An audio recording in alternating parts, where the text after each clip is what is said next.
Good afternoon or good evening. My name is Tom Verebes, together with my colleague at NYIT, Pablo Lorenzo Eroa.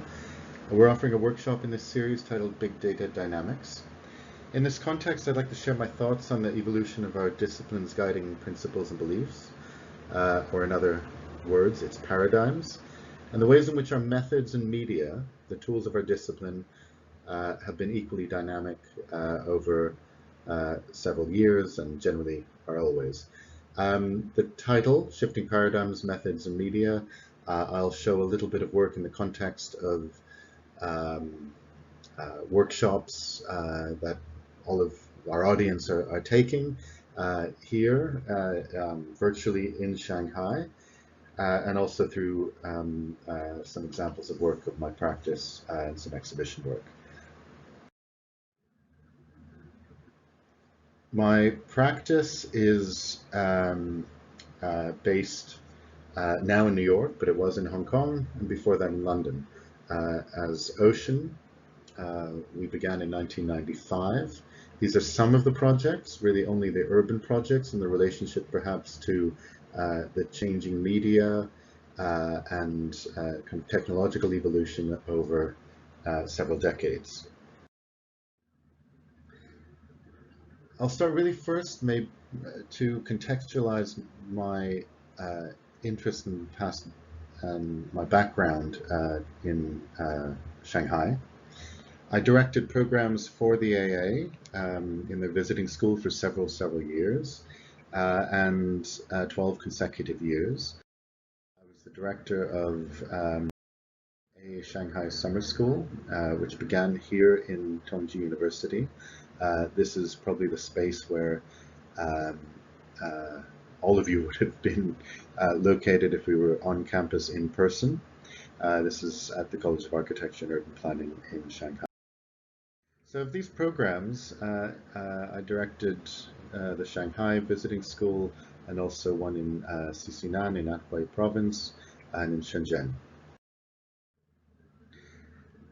These programs each paradigmatic theme over the years. These are posters as I scroll through.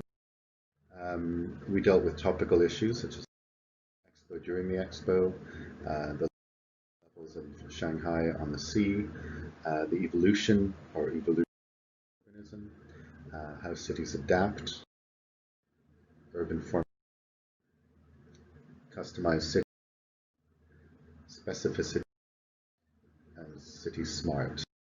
Lastly, in the final year of the program, urban intel. Through the several years, for me and the team of tutors, many of them are in fact are teaching in the Digital Futures program. It was an opportunity to experiment in a very short-term mode like we are here in Digital Futures this year on the conceptual apparatus as well as the toolbox in a very short bracketed but highly intense and experimental laboratory. In Xisinan, took a slightly different approach that wasn't so much urban, but was topographical. It was to do with the rural and the, as you will, of the urban. And interestingly, the toolbox was also very different. This was worked on with Ignacio Lopez Buson and Mary Politis, leading both. I directed the program. And we worked with the expertise of Ignacio and Mary on capturing territorial information using a drone and photographic and photogrammic work. This is some of the background, I would think, of the experimentation that goes into the workshop that I'm doing with Pablo Lorenzo Eroa. So we captured large territories of village organization and the kind of confrontation of the urban with the so-called natural. This is a very short lecture, so I'll skip to another project which used drone capturing photography and photogrammetry This was a project titled Urbanisms, 4 short stories about Hong Kong, capturing information on 3 sites in Hong Kong. Those 3 sites are the Wafu Estate. This is a photogrammetric model captured and then post-produced. All of this is point clouds. There's a bit of transparency because it's picking points and color. The second site was the Pokfulam village, a kind of residual, emergent, kind of earlier piece of ground that was territorialized in a time where there was a lot of immigration to Hong Kong, and this was one of those villages which was not demolished and replaced by what you can see in the background is formalized official housing. A third site, which is Aberdeen Harbour, the first harbour of Hong Kong, the natural harbour in effect. And we captured drone photogrammetry of these very different kind of capture, very different morphology.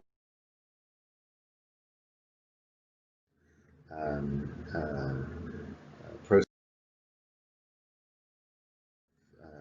information, infrastructural, very different topographies. So on the left of these 3 sets of information, we captured temperature and topography and height, effectively.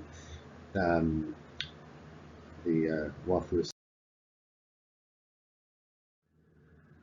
Pokfulam village and Aberdeen Harbour. The temperature map on the left and the topography on the right. And a zoom-in view of the temperature. One can see the differences between the flora of the site and different kinds of materials, different exposures to sunlight and radiation.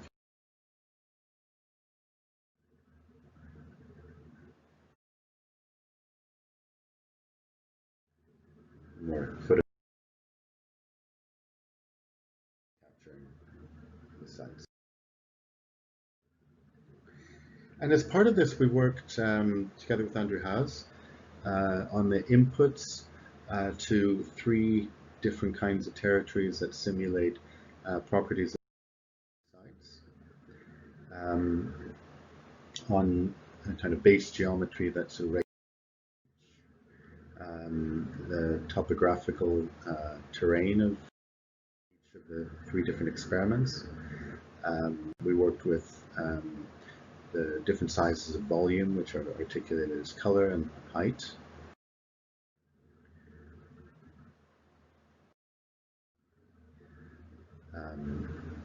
Height extruding taller, volume and the color extruding. And that brought us towards the capacity of registering really fine point information at a super high level of detail, where the capturing of reality and the reality itself and the making of it as through synthetic design begin to become obfuscated but fused and in some ways clarified more into one sort of area. I'd like to now shift to a discussion of paradigms, urban specifically, what I would call urban isms, the isms being the theoretical apparatus and classifications and formulations of how it is we think about particular kinds of issues, problems, contexts and conditions.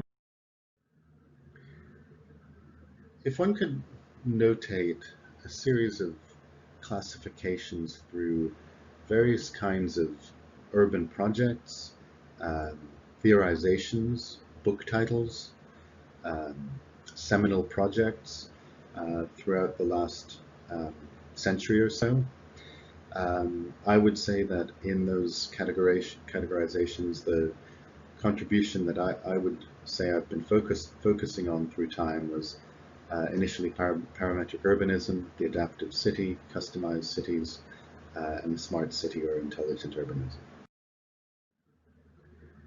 And of those, there are relations. One can say that they exist. Those relations exist within a kind of historical set of quite complex relationships to what predates any sort of formulation or classification. So the first, parametric urbanism, um, and in this chart, I will go through um, 4 classifications of parameters: the adaptive city, mass cities, and intelligent urbanism.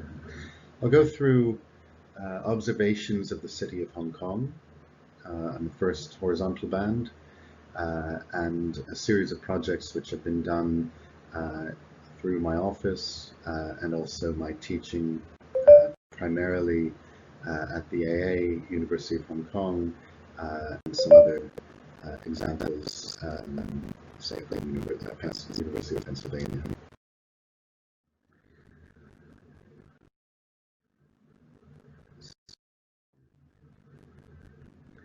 One can say that Hong Kong is very much a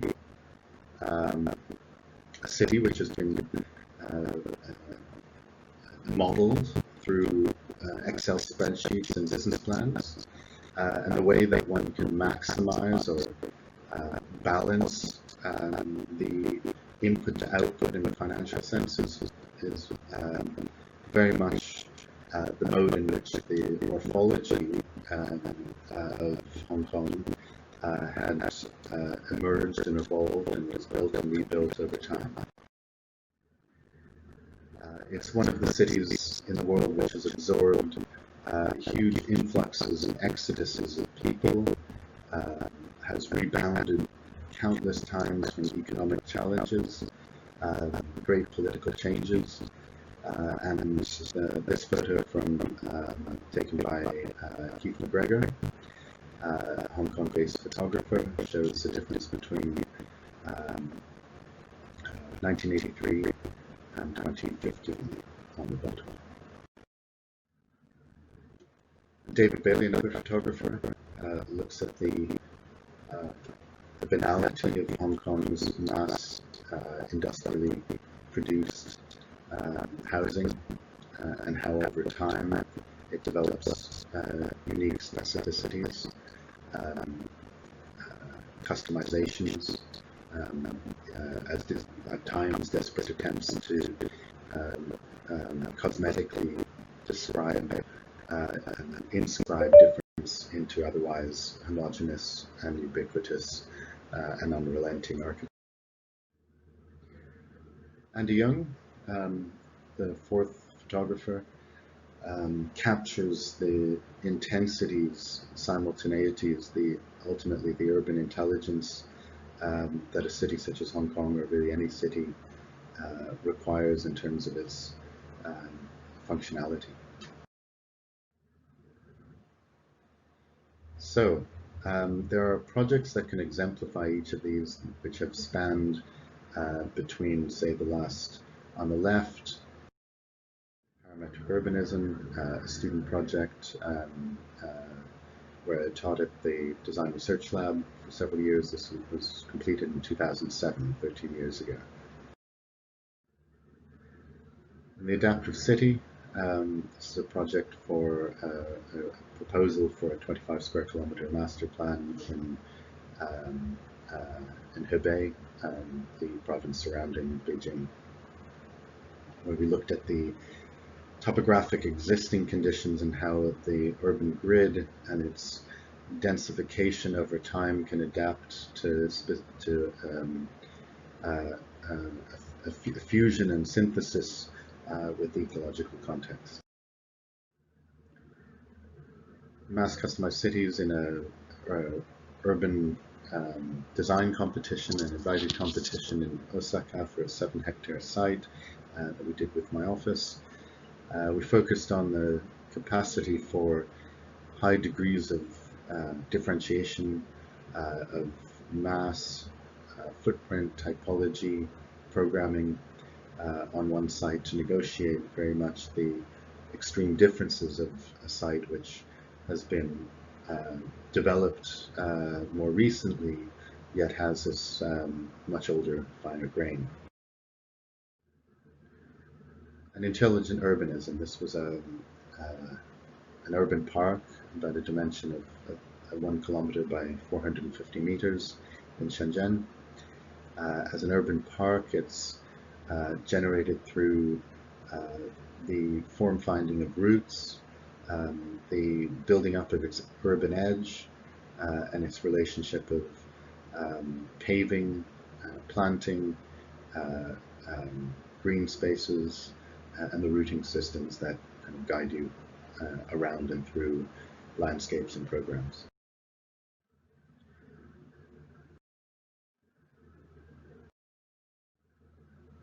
An intelligent urbanism.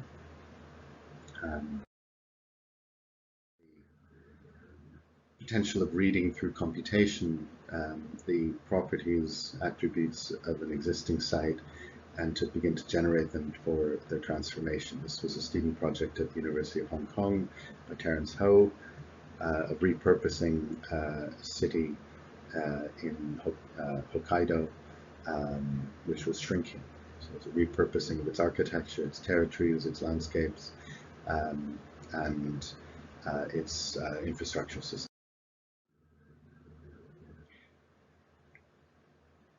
I think as a alongside of these projects, either in a kind of academic context or more of a design research professional context, I've often thought that the written word and publications are an important activity, and also a way in which one can clarify the intellectual position. So in the eras of parametric urbanism, some of those writings were essential to sort out what was a very quickly moving technological and design field.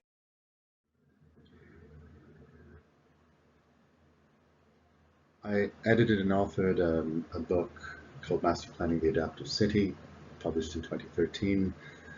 This is a book which had many contributions of essays and interviews and other projects, and projects from Ocean CN. The fundamental thesis was a belief that cities are inherently adaptable, and that the principles of teleological master planning, the idea that you could conclusively design and install a larger urban territory in a very short time to its completion, is a misguided belief, and that we need to find methods and media by which we can more gradually, incrementally evolve cities, which is what they do in any case. So in some ways, that's the subtext is to ride the wave of evolution rather than to be deterministic. And the essential chapter is titled The Death of Master Planning in the Age of Indeterminacy, Planning and/or Emergence as an Opposition. And on another paradigmatic note, I guest edited an issue of AD some 5 years ago or so, titled Mass Customized Cities.